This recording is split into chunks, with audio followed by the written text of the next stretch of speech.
The blackout happened on an ordinary Tuesday evening. The sun had just begun to set, and the city lights were preparing to take their place. I was walking home from work, thinking about the long list of tasks I still needed to finish, when all the streetlights around me flickered once and then went completely dark. The buildings, the traffic lights, the stores, and even the tall billboards along the avenue became shadows against the fading sky. Within seconds, the entire city fell silent, as if someone had pressed a giant pause button. At first, I stood still, unsure whether it was a small neighborhood outage or something much bigger. People around me began to whisper and look up at the buildings that usually glowed brightly. Cars slowed to a stop because the traffic lights were no longer working. A few drivers honked in confusion, but even the sound felt muted in the sudden darkness. I pulled out my phone, but the signal was weak. The blackout had affected the cell towers as well. Without internet or light, I felt a slight wave of uneasiness wash over me. The city that always felt loud, busy, and full of energy now seemed strangely fragile. I decided to continue walking toward my apartment. Along the way, I noticed that small groups of people had stepped outside their buildings. Some held flashlights, some lit candles, and others simply talked to each other, observing the strange quiet that had settled over the city. It was unusual to see so many strangers gathered together with nothing to distract them. There were no glowing screens, no music from restaurants, and no bright shop windows. As I walked, the sky grew darker, and the stars slowly appeared.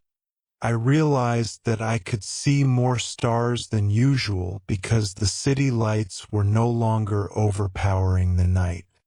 For a moment, the blackout felt less frightening and more like a reminder of how powerful nature could be. Still, I kept walking, hoping that the power would return soon. By the time I reached the next neighborhood, people had already started adapting to the situation. A small cafe on the corner had placed candles on each table, inviting customers to sit and wait together. The owner stood outside with a battery lamp, assuring everyone that warm drinks were still available. The atmosphere felt calm, almost peaceful, as if the blackout had paused the usual rush and allowed everyone to breathe. I entered the cafe and found an empty seat near the window. The candle on my table flickered gently, and its warm glow made the room feel safe. A group of strangers sat nearby, sharing updates they had heard from others. No one knew when the power would return, but surprisingly, no one complained. Instead, people talked about their day, their families, and their plans. Without the usual noise, conversations felt more honest and more human. I listened quietly. The blackout had created a strange sense of unity, as if we were all facing the same mystery together. An elderly man told a story about a blackout he experienced many years ago and how he remembered it fondly because it brought his family closer. A young woman shared how she always felt overwhelmed by the city, but tonight she felt oddly relaxed. After finishing my drink, I decided to continue my walk home. The streets were darker now, but lanterns, Candles and phone flashlights created small pockets of light along the way. Children laughed as they played with glow sticks. Neighbors who had never spoken to each other before stood side by side, chatting and offering help. I passed by a small park where people had gathered to sit on the grass and look at the stars. Without the city lights, the night sky was clear and bright. I sat down for a moment and looked up. It was beautiful, almost unreal. I had lived in the city for many years, but had never seen the stars like this before. When I finally reached my apartment building, the lobby was lit with candles placed carefully on the floor. The caretaker greeted each resident and offered to walk them upstairs if they needed help.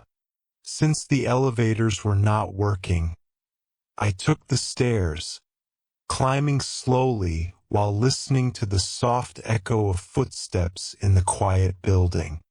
Inside my apartment, I lit a candle and placed it on the table. The faint light made the room feel warm. Without electricity, I could not cook, watch television, or use my computer. So I sat by the window and looked outside at the dark city.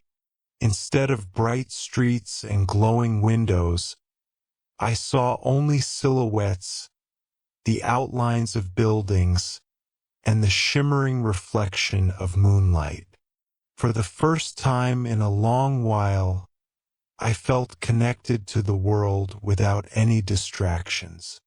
The blackout forced me to slow down, to sit with my thoughts, and to notice small things that I usually ignored. I thought about the cafe full of strangers sharing stories. I thought about the children laughing with their glow sticks. I thought about the stars more visible than ever. Hours passed, and just before midnight, the power finally returned. The lights inside my building flickered back on. The street lamps outside glowed once more, and the familiar hum of the city returned. Yet, instead of feeling relieved, I felt a quiet sense of gratitude for the darkness that had brought a rare moment of peace.